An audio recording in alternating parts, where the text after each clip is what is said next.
لا إله إلا الله محمد رسول الله أنت الغفور يا الله أنت الغفار يا الله لا إله إلا الله محمد رسول الله.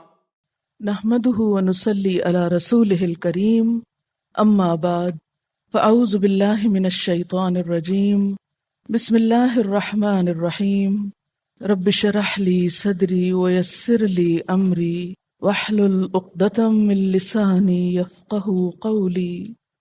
وعلى الثلاثة الذين خلفوا، اور اوپر تین کے جو پیچھے چھوڑ دیے گئے، حتی یہاں تک کہ اذا ضاقت علیہم الارض، جب تنگ ہو گئی ان پر زمین، بما رحبت، باوجود اس کے کہ وہ فراخ تھی، وضاقت، اور تنگ ہو گئے، علیہم، ان پر، انفسہم، ان کے نفس، وظنوا، اور انہوں نے سمجھ لیا، اللہ ملجأ من اللہ الا الیہ، کہ اللہ سے کہیں پناہ نہیں مل سکتی سوائے اس کے کہ اسی کی طرف رجوع کیا جائے.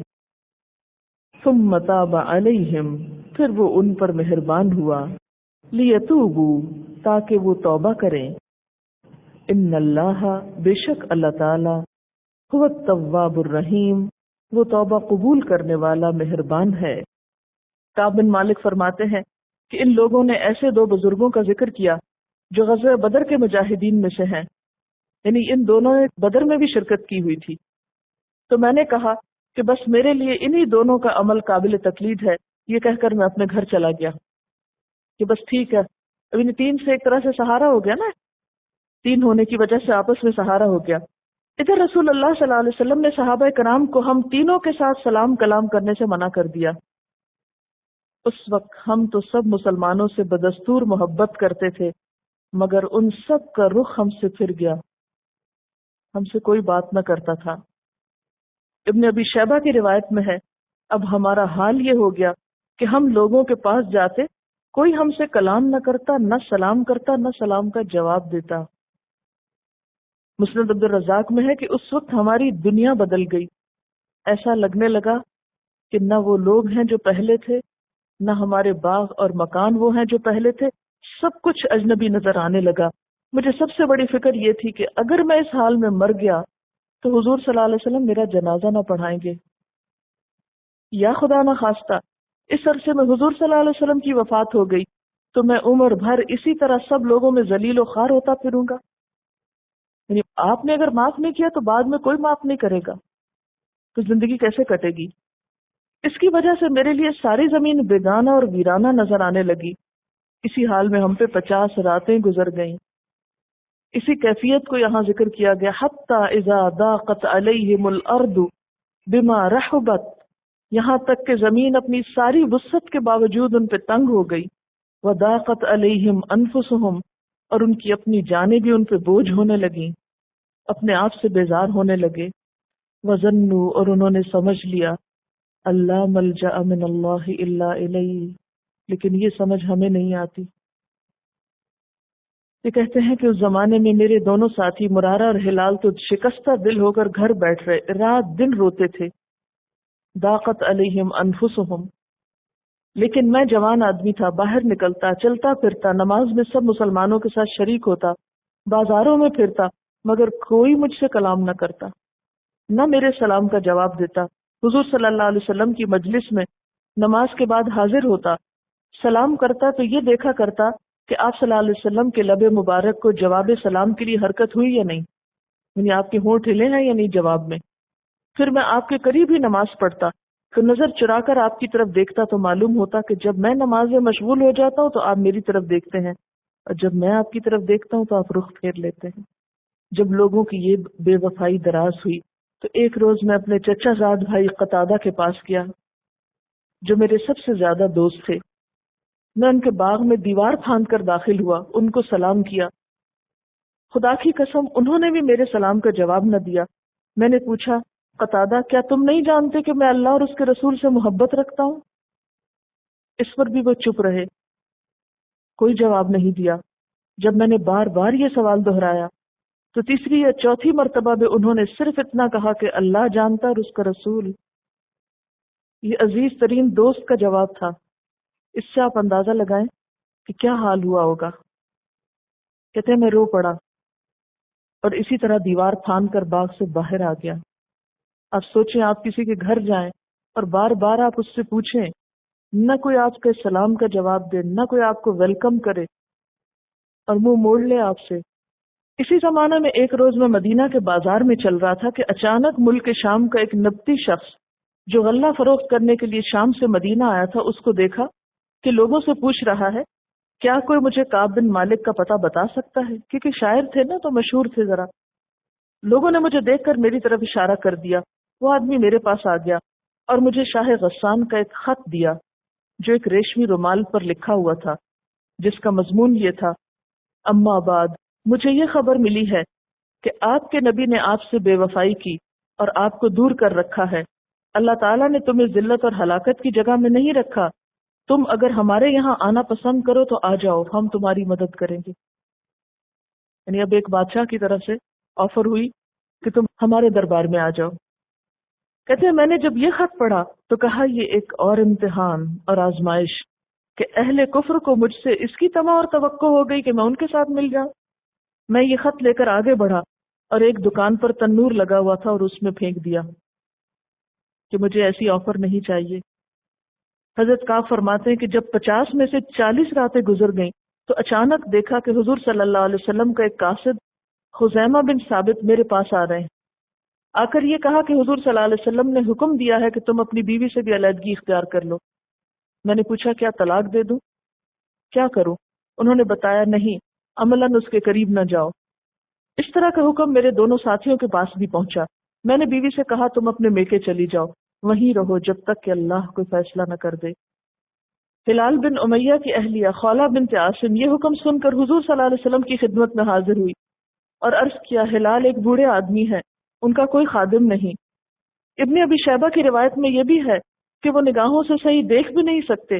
کیا آپ یہ پسند نہیں فرمائیں گے کہ میں ان کی خدمت کرتی رہوں؟ فرمایا خدمت کرنے کی ممانعت نہیں، البتہ وہ تمہارے پاس نہ جائیں. انہوں نے عرض کیا وہ تو بڑھاپے کی وجہ سے ایسے ہو گئے ہیں کہ ان کو ضرورت نہیں، اور واللہ ان پر تو مسلسل گریہ تاری ہے، دن رات روتے رہتے ہیں. کعب بن مالک فرماتے ہیں مجھے بھی میرے بعض متعلقین نے مشورہ دیا کہ تم بھی حضور صلی اللہ علیہ وسلم سے بیوی کو ساتھ رکھنے کی اجازت لے لو جیسا کہ آپ نے ہلال کو دے دی ہے. میں نے کہا میں ایسا نہیں کروں گا، معلوم نہیں آپ کیا جواب دیں، اس کے علاوہ میں جوان آدمی ہوں. اور پھر اسی حال میں نے 10 راتیں گزاری، یہاں تک کہ 50 راتیں مکمل ہو گئیں. مسند عبد الرزاق کی روایت میں ہے کہ اس وقت ہماری توبہ حضور صلی اللہ علیہ وسلم پر 1/3 رات گزرنے کے وقت نازل ہوئی، یعنی 1/3 رات گزر چکی تھی کہ آپ پر وہی نازل ہوئی اور اس میں ہماری توبہ کا پیغام تھا اللہ تعالیٰ کی طرف سے. ام المومنین حضرت ام سلمہ جو اس وقت حاضر تھی، انہوں نے عرض کیا کہ اجازت ہو تو کعب بن مالک کو اسی وقت خبر کر دی جائے. آپ نے فرمایا ایسا ہوا تو ابھی لوگوں کا ہجوم ہو جائے گا، رات کی نیند مشکل ہو جائے گی. کعب بن مالک فرماتے ہیں کہ 50ویں رات کے بعد صبح کی نماز پڑھ کر میں اپنے گھر کی چھت پر بیٹھا تھا اور حالت وہ تھی جس کا ذکر اللہ تعالیٰ نے قرآن پاک میں کیا کہ مجھ پر میری جان اور زمین باوجود وسعت کے تنگ ہو چکی تھی. اچانک میں نے سلا پہاڑ کے اوپر سے کسی چلانے والے کی آواز سنی جو بلند آواز سے کہہ رہا تھا اے کعب بن مالک بشارت ہو. محمد بن عمر کی روایت میں ہے کہ یہ بلند آواز سے کہنے والے ابو بکر تھے جنہوں نے جبل صلا پر چڑھ کر یہ آواز دی کہ اللہ نے کعب کی توبہ قبول کر لی، بشارت ہو. اور عقبہ کی روایت میں ہے کہ یہ خوشخبری حضرت کعب کو سنانے کے لیے 2 آدمی دوڑے. ان میں سے ایک آگے بڑھ گیا، جو پیچھے رہ گیا تھا اس نے یہ کیا کہ صلا کی پہاڑی پہ چڑھ کے آواز دے دی. اور کہا جاتا ہے یہ دوڑنے والے 2 لوگ حضرت ابو بکر اور حضرت عمر تھے جو نیکی کے کام میں دوڑ رہے ہیں. ایک دوڑ میں آگے نکل گئے تو دوسرے نے پہاڑ پہ چڑھ کے پکار دیا. کعب بن مالک فرماتے ہیں یہ آواز سن کر میں سجدے میں گر گیا اور بہت خوشی سے رونے لگا. مجھے معلوم ہو گیا کہ اب کشادگی آ گئی. حضور صلی اللہ علیہ وسلم نے صبح کی نماز کے بعد صحابہ کرام کو ہماری توبہ قبول ہونے کی خبر دی تھی. اب سب طرف سے لوگ ہمیں مبارک دینے کے لیے دوڑ پڑے. بعض لوگ گھوڑے پر سوار ہو کر میرے پاس پہنچے، مگر پہاڑ سے آواز دینے والے کی آواز سب سے پہلے پہنچ گئی. کعب بن مالک کہتے ہیں میں حضور صلی اللہ علیہ وسلم کی خدمت میں حاضری کے لیے نکلا تو لوگ جوک در جوک مجھے مبارک دینے کے لیے آ رہے تھے. کعب فرماتے ہیں کہ میں مسجد نبوی میں داخل ہوا تو دیکھا کہ حضور صلی اللہ علیہ وسلم تشریف فرما ہے. آپ کے گرد صحابہ کا مجمع ہے. مجھے دیکھ کر سب سے پہلے طلحہ بن عبید اللہ کھڑے ہو کر میری طرف لپکے اور مجھ سے مصافحہ کر کے ہاتھ ملا کر قبول توبہ پر مبارکباد دی. طلحہ کا یہ احسان میں کبھی نہیں بھولتا. جب میں نے حضور صلی اللہ علیہ وسلم کو سلام کیا تو آپ کا چہرہ مبارک خوشی کی وجہ سے چمک رہا تھا. آپ نے فرمایا اے کعب بشارت ہو تمہیں ایسے مبارک دن کی جو تمہاری عمر میں پیدائش سے لے کر آج تک سب سے زیادہ بہترین دن ہے. میں نے عرض کیا اللہ کے رسول صلی اللہ علیہ وسلم یہ حکم آپ کی طرف سے ہے یا اللہ تعالیٰ کی طرف سے؟ ایمان اور تقوی کا معیار دیکھیں کہ یہاں بھی فکر کیا ہے کہ اگر اللہ راضی نہیں ہوا تو بات نہیں بنے گی. آپ نے فرمایا نہیں یہ حکم اللہ کی طرف سے ہے. تم نے سچ بولا تھا اللہ نے تمہاری سچائی کو ظاہر کر دیا. جب میں آپ کے سامنے بیٹھا تو عرض کیا یا رسول اللہ صلی اللہ علیہ وسلم میری توبہ یہ ہے کہ میں اپنے سب مال و متاع سے نکل جاؤں کہ سب کو اللہ کی راہ میں صدقہ کر دوں. فرمایا نہیں کچھ مال ضرورت کے لیے رہنے دو یہ بہتر ہے. میں نے عرض کیا اچھا آدھا مال؟ آپ نے اس سے بھی انکار کر دیا. میں نے کہا 1/3 مال. آپ نے اس کو قبول کر لیا. میں نے عرض کیا یا رسول اللہ صلی اللہ علیہ وسلم مجھے اللہ نے سچ بولنے کی وجہ سے نجات دی ہے اس لیے میں عہد کرتا ہوں کہ جب تک میں زندہ ہوں کبھی سچ کے سوا کوئی بات نہ کروں گا.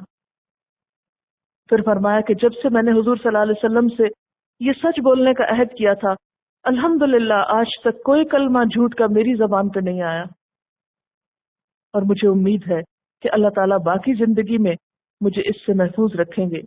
آپ فرماتے ہیں خدا کی قسم اسلام کے بعد اس سے بڑی نعمت مجھے نہیں ملی کہ میں نے رسول اللہ صلی اللہ علیہ وسلم کے سامنے سچ بولا اور جھوٹ سے پرہیز کیا.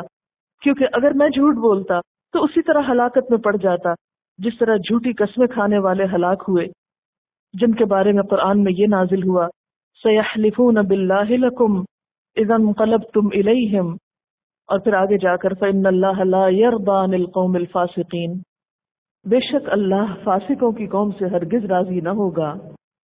اب سوال یہ پیدا ہوتا ہے کہ ان کو 50 دن کا وقت کیوں لگا؟ کہتے ہیں کہ حضور صلی اللہ علیہ وسلم 50 دن میں تبوک سے لوٹے تھے تو جتنے دن آپ کے تبوک کے سفر پر لگے تھے اتنے دن ان کے ساتھ بائیکاٹ ہوا تھا یعنی عدلے کا بدلہ ہوا تھا برابر کا. تو اس واقعے سے بہت سے سبق ملتے ہیں ہم کو. سب سے پہلی بات تو یہ کہ سچ بولنا اگرچہ مشکل ہے لیکن سچائی ہی میں انسان کی نجات ہے. دوسرا یہ کہ سفر کے لیے حضور صلی اللہ علیہ وسلم کو جمعرات کا دن پسند تھا.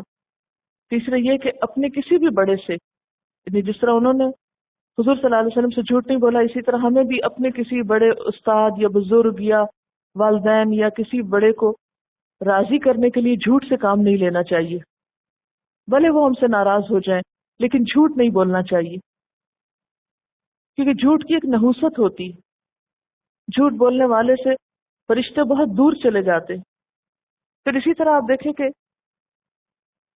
بعض کوتاہیاں ایسی ہوتی ہیں کہ جن کے لیے اجازت ہے کہ کوئی بھی سربراہ یا کوئی بھی امیر اپنے متعلقین کو سزا دے سکتا ہے. جیسے حضور صلی اللہ علیہ وسلم نے ان کی تربیت کے لیے 50 دن کے لیے ان سے کٹ آف کر لیا، بات چیت بند کر دی اور سب کو حکم دیا کہ ان سے بات چیت نہ کی جائے. لیکن یہ سب کچھ نفرت کی وجہ سے نہیں تھا، عین محبت کی وجہ سے تھا. اسی وجہ سے آپ صلی اللہ علیہ وسلم جب حضرت کعب اپنے دھیان میں ہوتے تھے تو آپ ان کو دیکھتے رہتے تھے.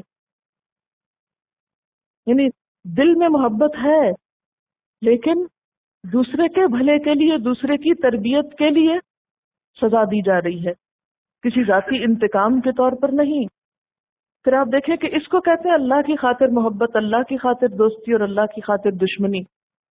کہ قتادہ گہرے دوست ہیں لیکن اللہ کا حکم اور اللہ کے رسول صلی اللہ علیہ وسلم کے حکم کے بعد تنہائی میں بھی، اکیلے بھی وہ بات کا جواب نہیں دیتے. اس پر ہم اپنی دوستیوں کو پرکھیں. عموماً ہم جب اپنے گھروں میں ہوتے ہیں یا کلوز سرکل میں ہوتے ہیں تو ہم بعض اوقات کسی کا مذاق اڑا دیتے ہیں، کسی کی غیبت کر جاتے ہیں، کسی کے ساتھ اور کوئی برا بھلا کر جاتے ہیں اور سوچتے ہیں کہ اپنے ہی بیٹھے ہوئے ہیں نا، کھل کے بات کر لو. تو جس شخص کے دل میں اللہ کا ڈر ہو وہ ہر جگہ اللہ کے خوف سے ہی بولتا ہے. وہ کہیں بھی ایسی کھل کے بات نہیں کرتا کہ جس میں کوئی جھوٹ ہو یا کسی کا مذاق اڑانا ہو یا کسی کی توہین ہو یا کوئی بھی ایسا غلط کام ہو.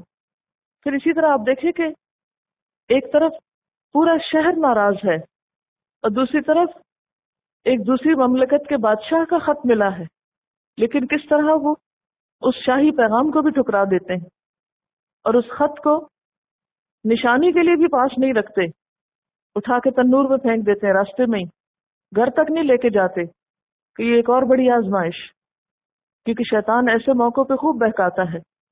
دیکھو تمہارا کسی نے خیال نہیں رکھا، تمہاری کسی نے پرواہ نہیں کی، تمہاری کسی نے نہیں سنی، تمہاری پچھلی قربانیوں کو نظر انداز کر دیا گیا ہے، لہٰذا تم بھی ان کو چھوڑ دو. اور پھر آپ دیکھیں کہ آپ صلی اللہ علیہ وسلم کے ساتھیوں میں، صحابہ میں ڈسپلن کتنا ہے کہ اگر کسی کام کو کرنے سے روک دیا گیا تو بس سب رک گئے، اور جب کرنے کا حکم دیا گیا تو ایک سے ایک آگے بڑھ کے دوڑ رہا ہے کہ یہ نیکی کا کام میرے ہاتھوں ہو جائے. پھر اسی طرح اس سے یہ بھی پتہ چلتا ہے کہ نیک کاموں کی تکمیل میں ایک دوسرے کو مبارک دی جا سکتی ہے. جیسے قرآن پاک اگر کسی کا مکمل ہوا ہے یا اور کوئی نیکی کا کام کو حج کر کے آیا یا عمرہ کر کے آیا یا اسی طرح کا کوئی اور نیکی کا موقع ہے تو اس کی مناسبت سے خوشی منائی جا سکتی ہے یا مبارک دی جا سکتی ہے. پھر اسی طرح جیسے پیچھے بھی آپ بہت سی آیات میں پڑھ چکے ہیں کہ گناہوں سے توبہ کے طریقے میں کیا شامل ہے کہ صرف زبان سے نہیں بلکہ عملی طور پر بھی کچھ کیا جائے، اور اس میں احسن ترین طریقہ کیا ہے؟ صدقہ خیرات کرنا، کیونکہ صدقہ انسان کے گناہوں کو دھو دیتا ہے. یعنی اگرچہ توبہ قبول ہو چکی تھی لیکن پھر بھی انہوں نے شکرانے کے طور پر صدقہ کیا. یعنی یہ صدقہ صرف اس لیے نہیں تھا کہ مصیبت ٹل جائے، یہ اس لیے بھی تھا کہ شکرانہ ادا کیا جائے. اور پھر اگلی آیت میں اللہ تعالیٰ فرماتے ہیں یا ایھا الذین آمنوا اتقوا اللہ وکونوا مع الصادقین، اے لوگو جو ایمان لائے ہو اللہ سے ڈرو اور سچوں کے ساتھ ہو جاؤ. اس پچھلی آیت میں جو سبق ملتا ہے وہ کیا ہے کہ سچائی ہی نیکی کا رستہ دکھاتی، سچائی ہی میں برکت ہے. اور یہاں پر کیا حکم دیا جا رہا ہے کہ سچے لوگوں کے ساتھ ہو جاؤ، سچے لوگوں کا ساتھ دو، سچوں کی کمپنی، سچوں کی دوستی، سچوں کی صحبت. کیونکہ توبہ کی قبولیت کی اصل وجہ کیا تھی؟ سچائی. اس لیے اپنے تعلقات میں ایسے لوگوں کو چنو جو سچے ہوں. اور منافقین کی سب سے بڑی علامت کیا ہوتی ہے؟ جھوٹ بولتے ہیں. اور مومن کی سب سے بڑی خوبی کیا ہے؟ کہ وہ سچا ہوتا ہے. آج اس معیار پر ہم اپنے آپ کو پرکھ کر دیکھیں، اور پھر آپ دیکھیں کہ یہ جو چھوٹے چھوٹے معمولی قسم کے انکانشیسلی بولے ہوئے جھوٹ، یہ انسان کو زیادہ تباہ کرتے ہیں. کوئی کام نہیں کیا، فوراً سے جھوٹ گھڑ کے دوسرے کو راضی کر دیا، بہانہ بنا دیا. اگر ہم اپنی اس عادت سے نکل آئیں تو آپ دیکھیں گے کہ ہم اپنی زندگی سے بہت بہتر فائدہ اٹھا سکتے ہیں. اگر اپنی چیک لسٹ میں آپ صرف یہ نہ لکھے کہ کیا میں نے کوئی جھوٹ تو نہیں بولا، اگر یہ لکھے کہ عذر بہانے کے طور پر تو کوئی جھوٹ نہیں بولا میں نے. کوئی آپ سے پوچھتا ہے کہ آپ نے یہ کام کیوں نہیں کیا یا وہ کام کیوں کیا، تو فوراً سے کوئی عذر تلاش کر لیتے ہیں. وہ سچا بھی ہو سکتا ہے، جھوٹا بھی ہو سکتا ہے، لیکن اکثر اوقات لوگ جھوٹے بہانے کرتے ہیں. تو اس چیز سے بچنے کی بہت زیادہ ضرورت ہے. بعض جھوٹ ہمارے مبالغہ آرائی میں ہوتے ہیں. چھوٹی سی بات ہوتی ہے ہم اس کو بہت بڑا بنا کے پیش کرتے ہیں، چھوٹی سی مشکل ہوتی ہے ہم اس کو پہاڑ جتنا بنا کے دکھاتے ہیں. کوئی کام نہیں کیا، کوئی چھوٹا سا معمولی عذر ہوگا کہ جس کی کوئی خاص اہمیت نہیں، لیکن اس کو ہم اتنا بڑا بنا دیں گے. لیکن آپ دیکھیے کہ کعب بن مالک شاعر ہیں، حالانکہ وہ کہتے ہیں نا شعر تو سب سے اچھا وہ ہوتا ہے جو سب سے زیادہ جھوٹا ہوتا ہے. کیا ان کے پاس جھوٹ گڑنے کو نہیں تھا؟ لیکن انہوں نے باوجود قدرت کے ایسا نہیں کیا. یعنی عام طور پر ایسا ہوتا ہے کہ جب ہم کوئی غلط کام کریں تو پھر اس کے بعد ہم لوگوں سے اس کی تائید چاہتے ہیں، اور اس میں جو لوگ ہماری غلطی کی تائید کر دیں ان کو ہم اپنا دوست بنا لیتے ہیں، اور جو ہماری غلطی پر آگاہ کرے اس کو ہم اپنا دشمن سمجھنے لگتے ہیں. حالانکہ اس کو اپنا مہربان سمجھنا چاہیے جو ہمیں ہماری کسی غلطی پر آگاہ کرے. وہ سب سے بڑا مخلص ہے کہ جو ہم سے ہمارے عیب چن کے باہر نکالنا چاہتا ہے. لیکن عموماً ایسے لوگوں کو ہم اچھا نہیں سمجھتے. انہیں اس بات کی زیادہ فکر تھی کہ اللہ تعالیٰ راضی ہو جائیں، کیونکہ انہیں پتا تھا کہ اگر ہم نے حضور صلی اللہ علیہ وسلم کو راضی کر بھی لیا اور اللہ تعالیٰ راضی نہیں ہوئے تو معاملہ تو پھر بھی مشکل ہے. اور ہمارے عقائد میں کیا ہے عام طور پر کہ ہم سمجھتے ہیں کہ اگر حضور صلی اللہ علیہ وسلم ہم سے راضی ہیں یا کوئی بزرگ ہم سے راضی ہے تو بس وہ ہمیں خدا تعالیٰ سے بھی چھڑا لیں گے، بچا لیں گے. سورۃ المائدہ میں آتا ہے یوم ینفع الصادقین صدقہم، جس دن سچے لوگوں کو ان کا سچ فائدہ دے گا. اور اس کی عملی مثال اس واقعے سے ہمیں ملتی ہے کہ ان کی سچائی ان کے کام آئی، جو اگرچہ شروع میں بہت تلخ اور بہت تکلیف دہ تھی. یعنی جھوٹ بولتے بولتے انسان بے حس ہو جاتا ہے، اور ایک وقت آتا ہے کہ خیال ہی نہیں رہتا کہ ہم جھوٹ بھی بول رہے ہیں. ہماری تو لگتا ہے حالت کچھ ایسی ہی ہو گئی ہے کہ ہمیں جھوٹ بول کے بھی احساس نہیں ہوتا کہ ہم نے جھوٹ بولا ہے. اگر ہم سے کہا جائے کہ دن بھر کے اپنے جھوٹ پہچانے تو شاید ہمیں اپنے اندر سے جھوٹ کی پہچان بھی ختم ہو گئی. یہ آیت اگر آپ اس کو پڑھیں تو یہ لفظ اتنے سخت ہیں کہ وَظَنُّوا اللَّا مَلْجَأَ مِنَ اللَّهِ إِلَّا إِلَيْهِ، تو یوں لگتا ہے جیسے بالکل بے سہارا ہو گئے. اور بعض اوقات ہم بڑی بڑی ذمہ داریوں میں کوتاہی کر کے عموماً یہ سمجھتے ہیں کہ پھر کیا ہوا، کوئی فرق نہیں پڑتا، اللہ غفور الرحیم ہے. یہ جملہ ہم کتنا زیادہ عام دہراتے ہیں. ہر غلطی کرنے کے بعد ہم کہہ دیتے ہیں، ہر دھوکہ، فریب، فراڈ، کوتاہی، سستی، غفلت، نالائکی کا ثبوت دینے کے بعد ہم کہتے ہیں کیا ہوا، اللہ غفور الرحیم ہے. اور اسی چیز نے آج ہمیں زوال کی اس پستی میں لا کھڑا کیا ہے کہ کام چوری کر کے، ہر نکما پن کر کے ہم کہتے ہیں کوئی نہیں، اللہ تو بڑا غفور الرحیم ہے. اور یہاں یہ لفظ ہلا کے مار دیتے ہیں کہ وَظَنُّوا اللَّا مَلْجَأَ مِنَ اللَّهِ إِلَّا إِلَيْهِ. صحابہ کرام کو نہیں پتا تھا اللہ بہت غفور الرحیم ہے. آپ ایک طرف لکھیے نا ان اللہ غفور الرحیم، اور دوسری طرف لکھیے وَظَنُّوا اللَّا مَلْجَأَ مِنَ اللَّهِ إِلَّا إِلَيْهِ. ان کا گمان یہ تھا کہ اللہ کے سوا کوئی پناہ نہیں ہے، اور ہمارا گمان کیا ہے، ہر غلط کام کر کے ہم کو اللہ کی طرف سے پناہ مل جائے گی، اللہ کے ہاں ہم کو پناہ مل جائے گی. لوگ ہمیں برا بھلا بھی کہتے ہیں، کوئی کوستا ہے، کوئی ڈانٹتا ہے، کوئی اگر ناراض بھی ہوتا ہے تو کیا ہوا، اللہ تو ہے نا ہمارا. کیا یہ ہم اپنے آپ کو دھوکہ نہیں دیتے؟ صحابہ کرام کو یہ پتا نہیں تھا کہ اللہ تعالیٰ ہم سے محبت کرتا ہے.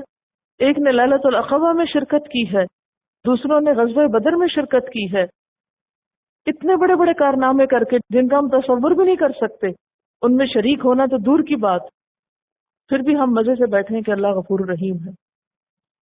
ان کی تو نیت صاف ہونے کے باوجود یہ تھوڑی سی غفلت ہو گئی تو اتنی سخت پکڑ ہوئی، اور ہماری تو نیتیں بھی معلوم نہیں کیا ہوتی.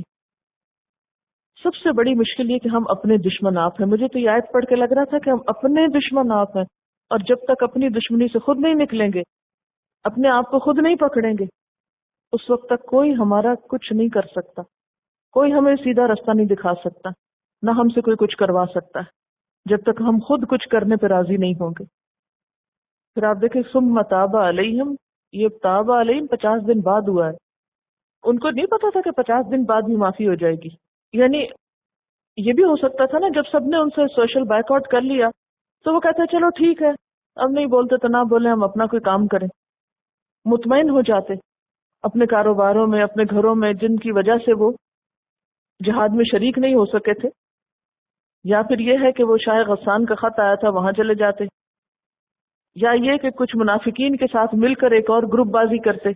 ہمارے یہاں تو یہ بھی ہوتا ہے نا کہ اگر آپ کسی کو ڈسپلن کی خاطر تھوڑا بہت ٹائٹ کریں تو وہ فوراً بغاوت کر کے کسی دوسرے سے جا ملے گا.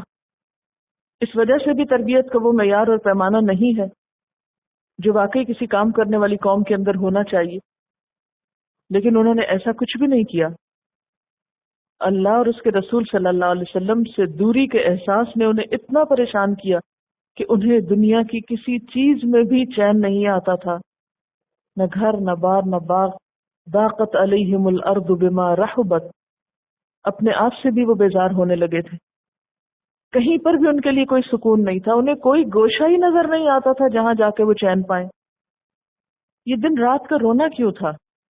توبہ استغفار کے لیے۔ ما کان لأہل المدینۃ، نہ تھا مدینہ والوں کے لیے، ومن حولہم من الاعراب، اور جو ان کے آس پاس تھے اعراب میں سے، یعنی ان کو زیبا نہ تھا، ان کے لیے جائز نہ تھا، ان یتخلفوا عن رسول اللہ، کہ وہ پیچھے رہے رسول اللہ سے۔ چونکہ یہ ایک عام منادی تھی تو سارے اہل مدینہ کے لیے ضروری تھا کہ وہ آپ کا ساتھ دیں، اور پھر نہ صرف یہ کہ شہر مدینہ بلکہ اس کے علاوہ آس پاس کے لوگ بھی، ان سب کے لیے بھی کیا ضروری تھا کہ وہ اس جہاد میں شریک ہوں۔ تو چونکہ اعراب میں سے بہت سے منافقین بھی تھے، وہ بھی شریک نہیں ہوئے، خود مدینہ والوں میں سے بھی، اس لیے اللہ تعالیٰ ایک طرح سے ان کی زجر و توبیخ فرما رہے ہیں، یعنی ان کو ڈانٹ رہے ہیں کہ تمہیں یہ کیسے خیال آیا کہ تم اللہ کے رسول صلی اللہ علیہ وسلم کو تو جنگ پہ بھیج دو اور خود پیچھے رہ کے آرام کرو۔ ما کان لأہل المدینۃ ومن حولہم من الاعراب ان یتخلفوا عن رسول اللہ ولا يرغبوا بانفسهم عن نفسه، اور نہ ان کے لیے یہ جائز ہے کہ وہ بے پرواہ ہو جائیں اپنے نفسوں کے ساتھ آپ کی ذات سے، یعنی اپنی ذات کا ایسا خیال رکھیں کہ آپ کی طرف سے بے پرواہ ہو جائیں۔ ایک مومن کے تو یہ شایان شان ہی نہیں کہ وہ اپنی ذات میں اتنا محو ہو جائے، اتنا گم ہو جائے کہ اللہ کے رسول صلی اللہ علیہ وسلم کو بھول جائے اور آپ کا ساتھ دینے کو فراموش کر دے۔ اس آیت کو ہم اپنے بارے میں کیسے لے سکتے ہیں؟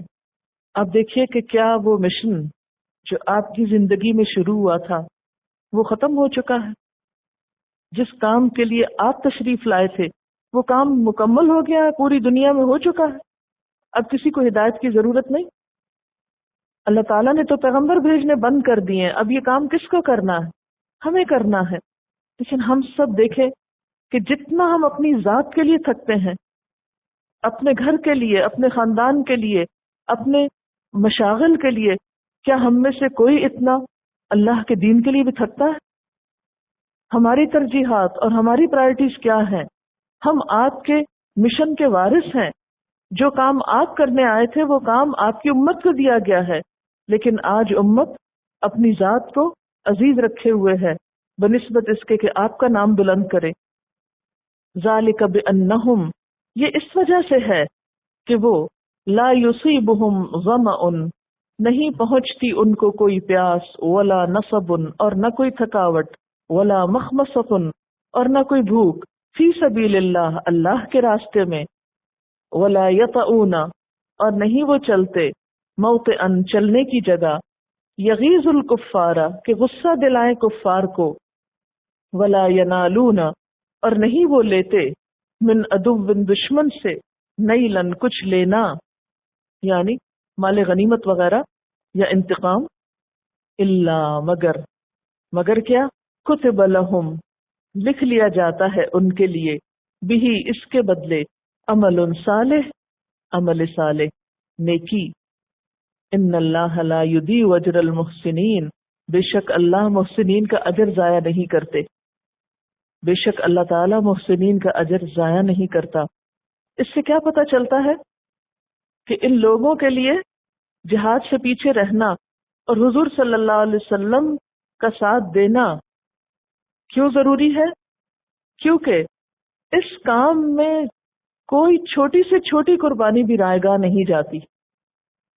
یہ سمجھتے ہیں کہ ساتھ جا کر یا وہ کام کر کے یا تھک کے یا بھوک پیاس کاٹ کے ان کو کوئی نقصان ہو رہا ہے، نہیں۔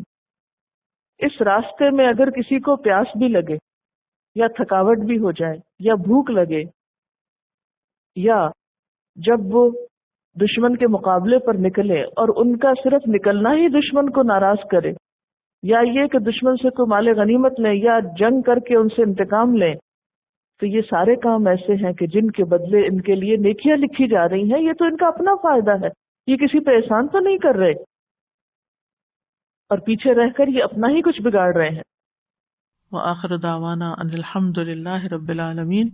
سبحانک اللہم وبحمدک اشہد ان لا الہ الا انت استغفرک واتوب الیک. السلام علیکم ورحمۃ اللہ وبرکاتہ.